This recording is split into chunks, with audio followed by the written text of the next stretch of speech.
episode of Your Business with Accent Nominees. Today we have with us a very special guest, Mrs. Olajumoke Olajide. It's so good to have her here. Today she'll be talking to us about managing business compliance. So are you a business owner? It's not unusual that many business owners don't even know what compliance they are supposed to, comply with, or their compliance basically. And so today she'll be enlightening us on the compliance for business owner. Mrs. Olajumoke, it's good to have you here. Say hi to our listeners. Good afternoon, and thank you for having me. Yes. So as a business owner, of course, when you have set up your business and then you are running your business, you don't just go to bed and leave every other legal compliance out of the way. There are certain things you must still pay attention to, and so she'll be giving us hints and insights on these compliances that you should observe. So Mrs. Olajumoke, our first question for you today is, what are business compliance obligations of businesses? Okay, thank you very much. Good afternoon, everyone. Well, basically, compliance is relative from business to business, but there are certain basic general compliances that every company is expected to adhere to. Well, when a company registers with the Corporate Affairs Commission, it's normal that, yes, first you go and make sure you do your tax filing. The tax filing is very important because you are supposed to be remitting your tax returns with the Federal Inland Revenue Service as a company.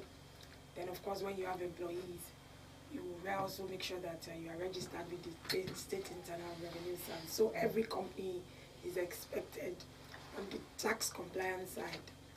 Secondly, depending on the kind of business you run, you have to make sure that you get legal advice to know what are the operators.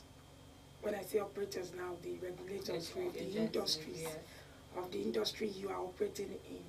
So for instance, somebody is into, let's even take maybe transportation business.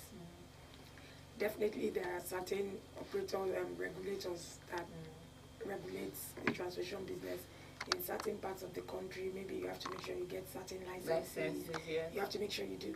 And so when you register your company and you're starting off, you don't just go ahead and start operating the business. You have to make sure that you look into the regulatory agencies in your sector, in the sector where you're operating, and make sure you get those necessary permits, necessary licenses.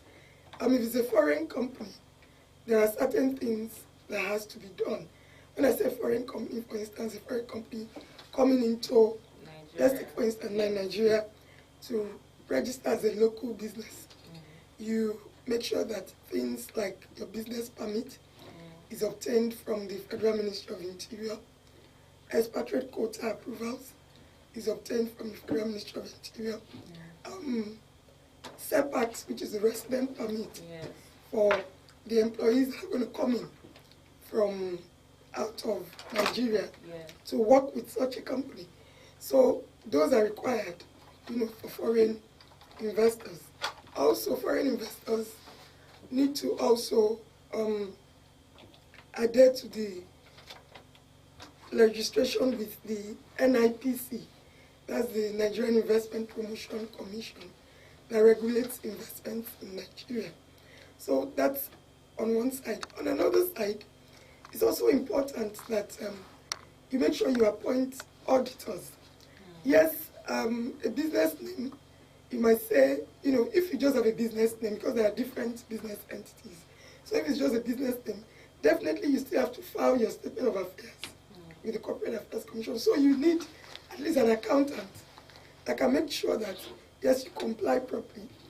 And companies, even as a business name, so you can't say, okay, because my business is just a small one, what do I really need? No, because the Corporate Affairs Commission still mandates every company to make sure they file annual returns. Yes, you can have a moratorium period, in which, okay, maybe for the first 18 months, you are not filing. However, after the 18 months, what happens? So you see a lot of businesses, especially in Nigeria, even in other parts of the world, really. I really don't think it's a Nigerian issue.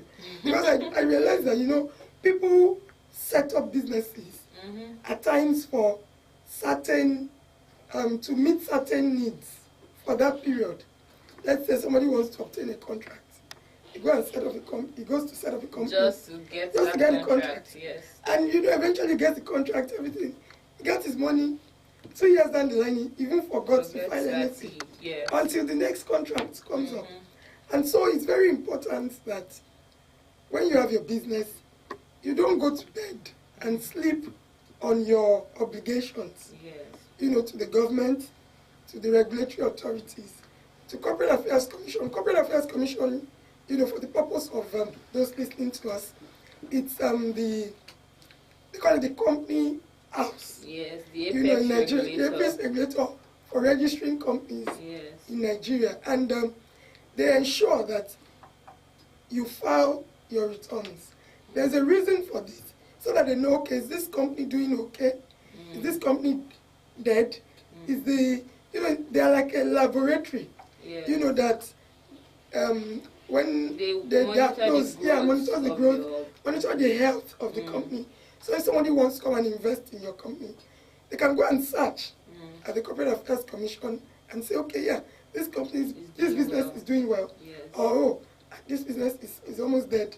Don't put your money there. Yes. So it's always important to make sure you file your annual returns, get auditors that will audit your account. There are some auditors, they are not so expensive. It's not everybody that can go and get international firms. Yes. But you can start as a business, with a small, maybe a friend as an auditor, an accountant, you just pay a little token. And at least you are able to make sure that you comply with the financial compliances. File your returns with the Corporate Affairs Commission annually after the moratorium period. Get legal advice, because legal compliance also dates to ensuring you get legal advice, from your lawyer. That's very, very key as well. So, these things are very important, and you realize that as your company grows, the level of compliance increases. Yes. So, there was something I saw there somewhere, and it says, compliance grows with the business. So, it's not just the level of compliance when you are just 1 month old, 6 months old as a business. It's different from when you are 5 years old as a business. So it's always very important that you get proper legal advice. Okay. Yeah, so I'm sorry I did not properly introduce our guest. So you understand that she's talking from a wealth of experience and knowledge. She is a member of the Associate of Chartered Accountants, Associate of Chartered Institute of Taxation, and Chartered Institute of Banking. So she has the know-how, the technical know-how on the importance of compliance for your business. So if you are thinking twice as to whether to pay attention or not, I think this is your sign to pay good attention. Okay, so Ma, when you were talking, you mentioned that these basic compliances are necessary, but we see that the challenge with many business owners, they think they can evade it, and it's it would go down well. So why should they want to comply?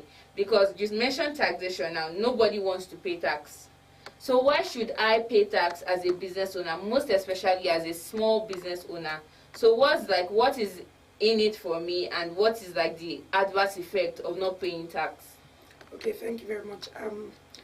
Well, taxes are revenues to government, and it's an obligation from the citizen to the government.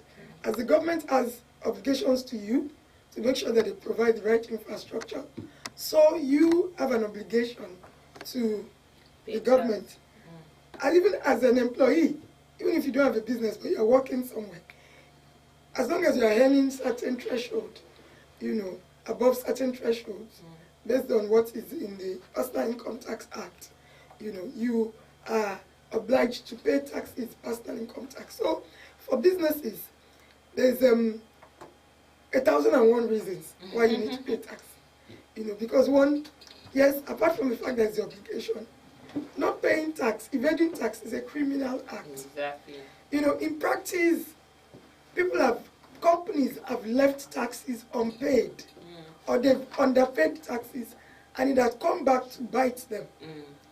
And it's so unfortunate that you see that eventually, in reality, at times companies get to pay billions of naira. Just because they were evading taxes, or they were underpaying taxes.